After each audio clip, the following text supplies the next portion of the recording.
Look, when you fighting me, you can't tell me what weapon I must use.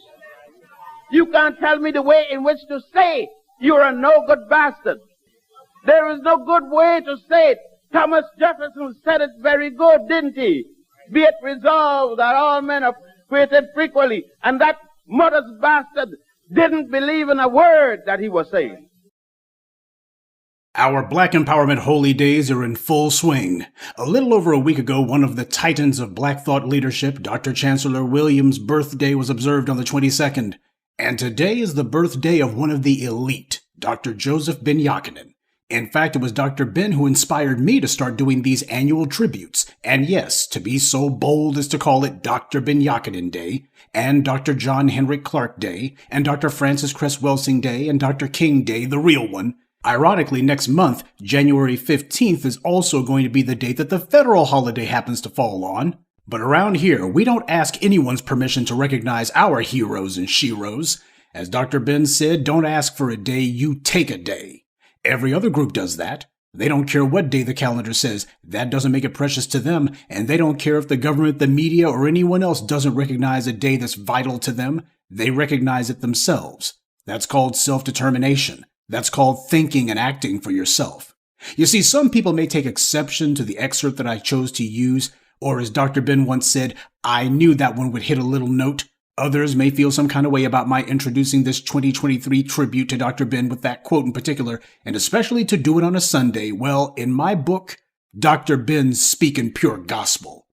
And as those of you who are familiar with Dr. Ben's books or his lectures knows, this quote was tame compared to many of his other remarks. Now, I'm sure there might be a little bit of confusion from some people who might be new here, so before anyone tries to go there, I honor Dr. Ben because of his intellectual firepower and his moral courage. We can recognize our own lineage and still give credit where it's due to those who spoke up for our interest. Distinguishing our place in the global Black diaspora is not disavowing the rest of the global family. Dr. Ben's mother was from the Caribbean, and his father was from Africa. But he would never have approved of the opportunistic or disruptive elements who have come from these areas in the last 5 decades and began causing discord in the U.S. and making common cause with the oppressors. Dr. Ben had very harsh words about Nelson Mandela in the years after his release. He didn't care about what the man allegedly stood for. Dr. Ben cared about what the man had done, and as far as he was concerned, if Nelson Mandela fell short, if he was doing things that were working against the interests of the collective, he was going to call him on it. And he did, no matter who didn't like it. You know what you call that? Uncompromising. You see, Dr. Ben is a credit and an inspiration to us, like Marcus Garvey before him. Dr. Ben came here to the U.S. because he saw that he would get support from us that he would never be able to get from the homelands of his Ethiopian father or Puerto Rican mother.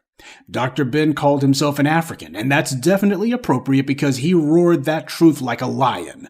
But he didn't cut anybody any slack. And he didn't want us to do it either. He saw himself as being in a war, because he was, and he wanted his people to finally recognize that they are still at war today, and this war has never stopped. In the course of his academic career, Dr. Ben risked his life on multiple occasions in pursuit of the truth. And these threats didn't come just from white supremacists in the U.S., but also from white Arabs overseas who went out of their way to make known their displeasure with his research. But Dr. Ben was undeterred. You see, in his day, you didn't make your bones as an academic by sucking up to your professors or the university staff. You did it by getting dirt on your hands and sweat on your brow. You got your education out in the field. While his white academic counterparts were busy getting their education about Egypt from books in a local library, usually repeating things from books that were decades old, and even those books they were reading from were only regurgitating the writings of so-called Egyptologists from the 19th century, it's basically a copy of a copy of a copy. Dr. Ben, on the other hand, was actually in Kemet, doing the research, doing the work. There's no substitute for first-hand information gathering. This was why, when speaking about Africa or Judaism, Dr. Ben had a level of authority on those subjects that none of his detractors or those foolish enough to debate him could match. You'd be hard-pressed to find any black academic in the U.S. today with that kind of steel. Who would say a word that might cause them to lose a university teaching gig? Which one of them, with the exception of perhaps Cornel West, would risk the all-coveted tenureship, which is what gives university professors job security? See, for a lot of them, they showed up for a paycheck. And they'll say, or they'll make sure not to say, anything that might endanger their career prospects. Well, Dr. Ben never played that game. He wasn't interested in career advancement. He was interested in advancing the interest of his people. Though I think we can all agree in the decades since Dr. Ben's passing, if you looked at black academics in the U.S. and tried to find any of them working at these big universities or even the state universities with his kind of intellectual courage, I don't know where you would look.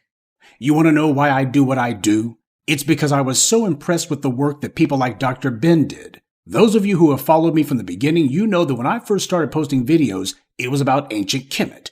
Dr. Ben was a huge influence on my understanding of that subject, as he was for so many of us. Dr. Ben, along with Dr. John Henrik Clarke, gave the effort at forging a Pan-African identity the long life that it had. It would never have gone on as long as it did without them. And if at some point in the future that dream does become realized, it will no doubt be in large part due to the work that Dr. Ben put in. But regardless of the outcome of that issue, we still give our respect and our gratitude to Dr. Ben, and we hold his memory in the esteem that he earned. When we talk about black empowerment, we say the words the way he would want us to. When we're being attacked, nobody will be allowed to tell us what we can or cannot say in our own defense, or what we can or cannot do to ensure our safety and empowerment. There's no substitute for doing the work, and no excuse for not doing what you can and sticking up for those who do, and to become involved in your own right. This is what Dr. Ben did. He didn't just stop at the works of Arthur Schomburg. He wanted to do his part to push and promote the message himself. In the era before the internet, in a time when the only way to disseminate a message was by going to churches and campuses, burning up that shoe leather, putting in miles on the car, radio appearances were rare, and TV appearances were rarer still. But Dr. Ben got it done, no excuses. As Dr. Ben himself said, most universities wouldn't dare invite him to speak, and the ones that did usually didn't invite him back. Yeah, I guess it's true. Too much light is bad for weak eyes. But around here, we specialize in having strong minds and backbones made of tempered steel. We didn't just have a good teacher in Dr. Ben, we had an excellent one. So let's make sure we remember our Grandmaster teacher. Make sure to celebrate his life and his legacy, and most of all, draw strength from his example.